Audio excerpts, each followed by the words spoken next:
O ministro Alexandre de Moraes acabou admitindo, confessando que violou direitos de defesa de Bolsonaro. E agora, como que fica?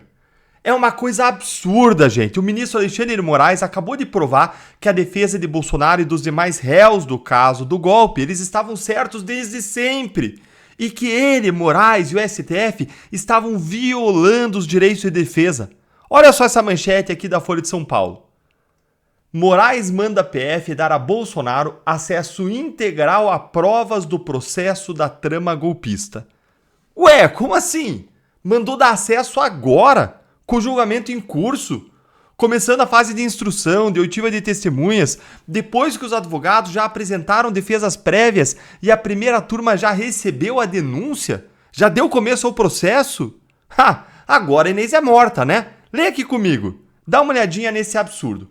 O ministro Alexandre de Moraes, do STF, liberou nesta quarta-feira o acesso a todas as provas coletadas pela Polícia Federal à defesa do ex-presidente Jair Bolsonaro no processo sobre a trama golpista de 2022. Para o cumprimento da medida, o relator fixou o prazo de 5 dias para a PF, a Polícia Federal, informar qual é o melhor meio para que as defesas e a PGR tenham acesso integral a todo o material apreendido durante as investigações do caso. Então quer dizer que o que os advogados do Bolsonaro e dos demais defesas estavam dizendo a respeito de não terem tido acesso à íntegra das provas, apenas as provas que a Polícia Federal e a PGR juntaram ao processo, então era tudo verdade? Quem diria, hein? Quem podia imaginar uma coisa dessas? Então quer dizer que os ministros e a PF tinham acesso a mais provas do que a defesa teve? E agora, Moraes, você só vai liberar agora, depois que a PF, que a PGR e que o Supremo já estabeleceram uma narrativa própria a respeito do que aconteceu nesse caso do golpe? E como que faz agora, se as defesas encontrarem provas lá de inocência incontestáveis, provas que levantam dúvidas cogentes, provas que, se tivessem surgido antes, impediriam até mesmo o recebimento da denúncia e o começo do processo? Se você também achou tudo isso mais absurdo do que o absurdo, se você também está achando tudo isso errado, essa violação uma atrás da outra dos direitos dos réus, nesse caso, uma perseguição, senta o dedo no like aí, enquanto eu te explico uma coisa que as pessoas confundem muito, que é o seguinte. No direito processual penal, essa fase agora inicial do processo, em que a denúncia ou a acusação é apresentada e o juiz analisa se vai receber ou não a acusação para começar o processo, essa fase é marcada por um princípio chamado de indubio pro societate, que significa que em caso de dúvida, ou seja, em caso de dúbio, se decide a favor da sociedade, pro societate. Ou seja, caso existam dúvidas sobre a culpa ou não do réu, nesse momento, nessa fase, se você tiver dúvida se aquela pessoa cometeu ou não o crime, se ela é autora ou não do crime, o processo deve ser estabelecido, se deve ser iniciado, porque se privilegia o direito da sociedade de que o crime seja julgado e, se for o caso, que o crime seja punido. Então, nesse momento, a dúvida não favorece o réu, favorece a sociedade. É lá no final do processo que isso se inverte. E aí vale o princípio que a gente chama de indúbio pro réu, que diz que a dúvida lá no final do processo, na hora de julgar, de dar a condenação ou absolvição, lá no final a dúvida favorece o réu. Ou seja, se houver dúvida sobre as provas, o réu aí sim deve ser absolvido. Mas ainda assim, existem casos em que simplesmente não há prova suficiente ou mínima dos crimes. Ou então a denúncia é extremamente fraca, não preenche condições mínimas, aquilo que a gente chama de inepta em direito.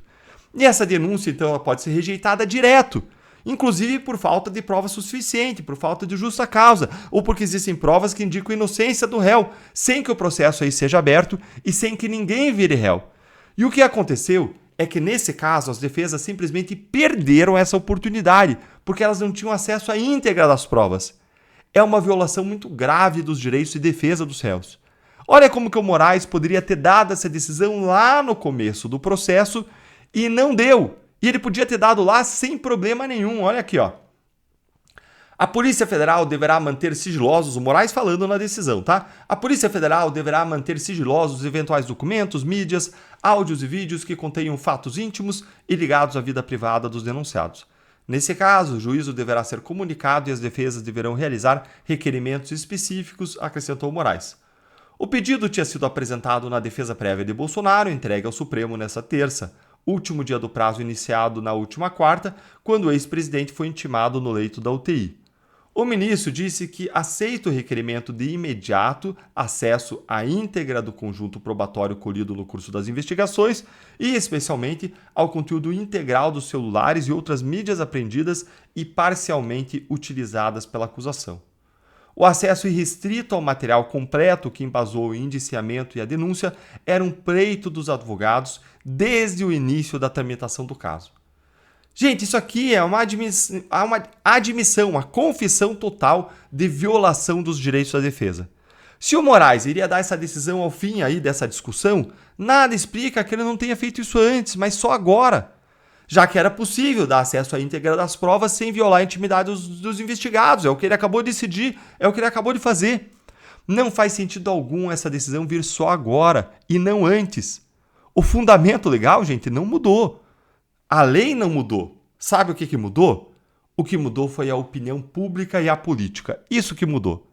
O Moraes e o Supremo estão sob pressão por conta dos seus abusos. E o Moraes viu que estava muito óbvio que as defesas estavam sendo seus direitos aí, suas prerrogativas violados. E ele sabe como isso pode gerar nulidades no futuro se os ventos da política mudarem mais ainda. Vejam só o escândalo que foi eles terem retido, terem aí acondicionado os celulares às pessoas, não permitido que jornalistas e o próprio advogado usassem celular que é instrumento de trabalho ao longo do julgamento. Isso é surreal, gente. Isso é absurdo. Até o telefone aqui está reclamando, aqui tocando alarme. Está alarmado com isso. Essa, gente, é a única explicação para essa decisão vir agora. E agora eu quero ouvir a sua opinião. Por que você acha que o Moraes resolveu atender a esse pedido do Bolsonaro só agora? Você acha que é para diminuir a temperatura sobre o Supremo? Me conta aí nos comentários o que você acha disso, curte o vídeo, se inscreve no canal, aqui é a sua casa, clica no sininho para você não perder análises como essa. Se você não clicar no sininho, você fica dependendo do YouTube distribuir. E às vezes, como aconteceu nessa semana, o YouTube pode cometer uma falha, identificar alguma coisa errada e reter a distribuição dos nossos vídeos. E aí, você clicando no sininho, você garante que você vai ter a opção de ver o nosso vídeo, vai ter a notificação do nosso vídeo.